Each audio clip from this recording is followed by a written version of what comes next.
to me. Numbers never lie, add it up, that's me. I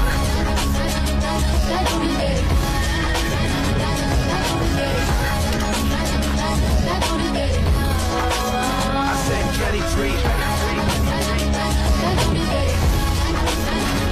Ergonomic assets are a big health problem at work.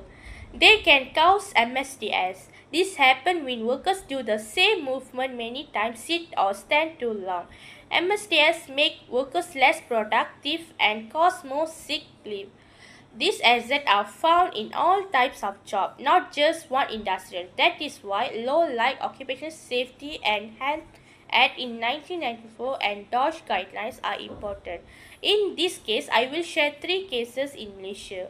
First case is construction workers in Terengganu. Second case is industrial workers in Peninsular Malaysia. And third case is office workers in Malaysia workplace.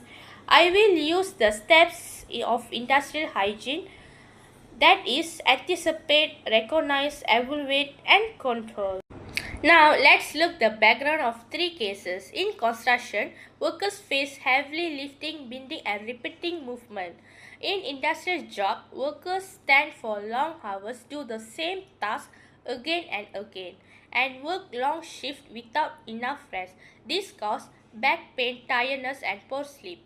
In office, the problem comes from sitting too long and bad workstation design like chairs without back support or desk and monitors at the wrong height.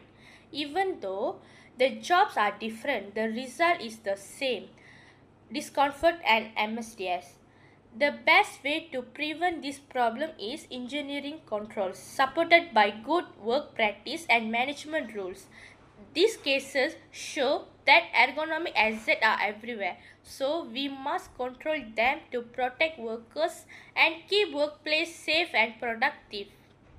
This case is about construction worker in IJM Terengganu 2025. The main issue here is muscle and joint problem, also known as MSDs. Construction workers carry heavy material like cement, bricks, and steel bar, usually more than 25 kilograms. They also bend, crouch, and work above their head for a long time. Some tasks like hammering and drilling are repeated many times. All these activities put a lot of pressure on their muscles and joints. At first, workers may feel tired and have body pain. If it continues, it can cause serious problems like joint swelling or even back and spine damage. So this is our serious health risk for construction workers. Now we look at the risk and solution. Many construction workers report muscle and back pain. Lifting heavy loads can seriously affect the spine. Because of this, the risk level is very high. To reduce the risk, companies can use machines like crane and hoist, so workers don't need to lift heavy items manually. They can also give fresh break, rotated job, and provided proper training. Workers should also use correct lifting method and do simple stretching before work. With this step, we can reduce injuries and protect workers' health. Thank you. Assalamualaikum and good day everyone. My name is Nura Acharvanta Abdul Rahim. My matter number is 42230032441. Today I will present case 2, ergonomic posture and musculoskeletal disorder at Daiki Aluminium. Daiki Aluminium operates large-scale manufacturing where workers perform repetitive assembly tasks daily. Now, I'm going to explain, anticipate, and recognize. This exposes them to continuous biomechanical stress affecting the muscle, skin, and joints. Common symptoms include lower back pain, shoulder pain, and sleep disturbance, especially with long working hours. Next is the evolution stage. From the evolution, 20.4% experience constant back pain, 24.1% pain interferes with the work, 85% work more than X hours daily.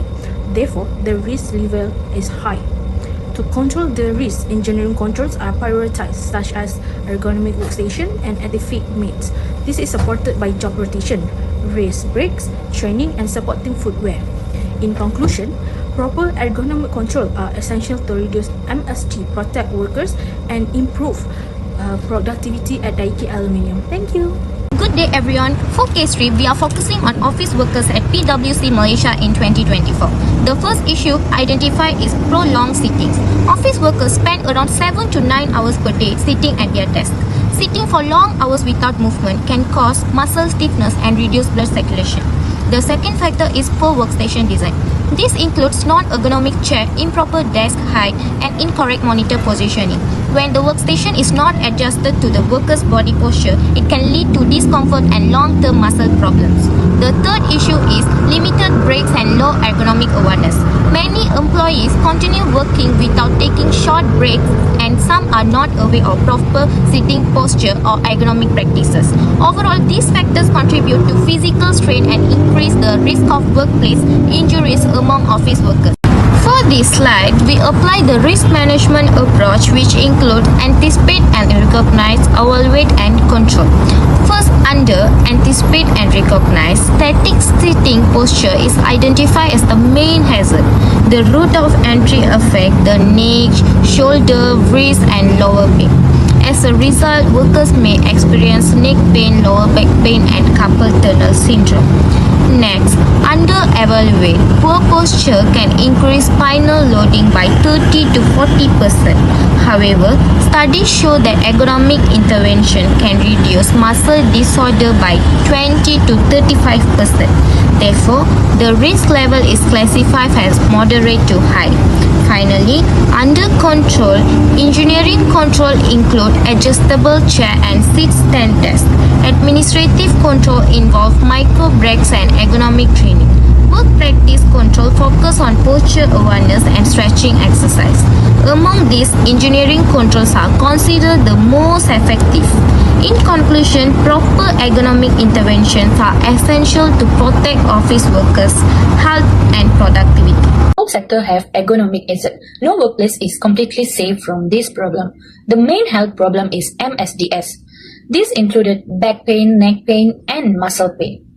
Construction and industrial sector have the highest risk because workers do heavy and physical work. Office work also has risk. Sitting for long hours and bad posture can cause pain. Overall, engineering control are the best solution because they reduce the hazard at the source. Ergonomic safety in the workplace is supported by several important laws in Malaysia. The Occupational Safety and Health Act 1994 requires employers to ensure workers' safety and health, including protection from ergonomic risks like poor posture and repetitive strain. The Factories and Machinery Act 1967 focused on safe machinery and workplace layout, especially in the industrial setting. The Safety and Health Committee Regulations 1996 ensured that employers and employees work together to discuss and solve workplace hazards. In addition, the DOSH Ergonomic Risk Assessment Guideline 2017 provide guidance on identifying and controlling ergonomic risk. Together, these laws help prevent injuries and create a safety working environment. In conclusion, ergonomic hazard can affect workers in all sectors, whether in office, factory or constructional site. These hazards often lead to musculoskeletal disorders which harm workers' health, reduce productivity and increase costs for employers. The most effective way to control this risk is through engineering control, such as better workstation and equipment design. Administrative measures and safe work practice also play an important role in prevention. Most important, complying with occupational safety and health law is essential to ensure proper protective for workers and to create a safer, healthy workplace for everyone. Thank you.